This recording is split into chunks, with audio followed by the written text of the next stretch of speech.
Hey guys, അപ്പം ഇന്ന് തിരുവോണമാണ്. നമ്മുടെ തെച്ചുട്ടിൻ്റെ നാളും കൂടി ഉണ്ട്, പക്കാപ്പിറന്നാളാണ് കേട്ടോ.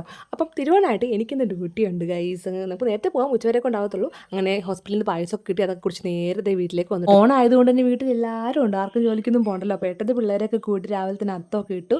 ഈ കുഞ്ഞത്താണെങ്കിൽ ഇട്ട് കഴിഞ്ഞപ്പോഴേക്കും ഉച്ചയായി കേട്ടോ. അങ്ങനത്തെ നമ്മൾ ഉച്ചയായപ്പോഴേക്കും സദ്യയൊക്കെ ഉണ്ട് കേട്ടോ. എനിക്കാണെങ്കിൽ പിന്നെ ഒന്ന് മാറിക്കഴിഞ്ഞാൽ അടുത്തൊന്നും പറഞ്ഞിട്ട് ഇങ്ങനെ പണി വന്നുകൊണ്ടേ ഇരിക്കുവാണ്. ഇപ്പോൾ നടുവ് നുളുക്കിയിട്ട് ഇത്തിരി സീനായിട്ട് ഹോസ്പിറ്റലിൽ പോയി മരുന്നൊക്കെ വാങ്ങിച്ചേക്കുവാണ് കേട്ടോ. അങ്ങനെ ഒന്നും ഒരുവിധം കുറഞ്ഞതേ ഉള്ളൂ. അങ്ങനെ നമ്മൾ വൈകുന്നേരം ആയപ്പോഴേക്കും ചോറ്റനിക്കര അമ്പലത്തിൽ പോകുന്ന വിചാരിച്ചൊരു നേർച്ചയൊക്കെ ഉണ്ടായിരുന്നു. അങ്ങനെ ഞങ്ങളെല്ലാം റെഡൊക്കെ ഇട്ട് അമ്പലത്തിലൊക്കെ പോയിട്ട് അവിടെ വലിയൊരു പൂക്കളൊക്കെ ഇട്ട് വെച്ചിട്ടുണ്ടായിരുന്നു കേട്ടോ. വെച്ചിട്ട് അല്ലുക്കുഞ്ഞിനെ ഉറങ്ങിയായിരുന്നു കേട്ടോ. അല്ലുക്കുഞ്ഞിനെ ഉറങ്ങി കഴിഞ്ഞപ്പോൾ എണീപ്പിക്കാൻ ഭയങ്കര പാടാണ്. അതാണ് നിങ്ങൾ കണ്ടത് എടുത്തുകൊണ്ടിരിക്കുന്നത്. പിന്നെ ഞാൻ ഓക്കെ ആയിട്ടോ. സന്ധ്യ ആയപ്പോഴേക്കും വിളക്കുകളെല്ലാം കത്തിച്ചു. തെച്ചുടിക്കാണെങ്കിൽ ആ ഒരു കുടേൻ്റെ അവിടെ നിന്ന് ഫോട്ടോ എടുക്കണം പറഞ്ഞിട്ട് അവിടെ കൊണ്ട് നിർത്തിയപ്പോൾ അവൾ ഓടി വന്നപ്പോൾ ഉണ്ടല്ലോ അത് മറിച്ചിട്ട് വന്ന കൈസ്. പിന്നെ ഞങ്ങൾ പോയിട്ട് നേരെ വെച്ചേ. അങ്ങനെ സന്ധ്യ ആയപ്പോഴേക്കും നമ്മളവിടെ നിന്ന് ഇറങ്ങി നേരെ എൻ്റെ വീട്ടിലോട്ട് പോകുന്നു. പിന്നെ വീട്ടിൽ നിന്ന് പപ്പയും അമ്മയും അനിയനൊക്കെ ഉണ്ടായിരുന്നു. അപ്പോൾ ഇന്ന് നമ്മൾ 2 ദിവസത്തേക്ക് നമ്മുടെ ബിങ്കുവിനെ അങ്ങോട്ട് കൊണ്ടുപോകട്ടെ. ബിങ്കുവിന് ഇപ്പോൾ ഇങ്ങോട്ട് കൊണ്ടുവന്നിട്ട് 1 വർഷത്തിന് മേലെയായി. പിന്നെ അങ്ങോട്ട് വന്നിട്ട് അപ്പോഴത്തേക്കും നമ്മൾ ബിങ്കുവിനെയും കൂടെ കൊണ്ടുപോകണം. ഇന്ന് നമ്മൾ നൈറ്റ് തന്നെ തിരിച്ച് പോകുന്നുണ്ട്.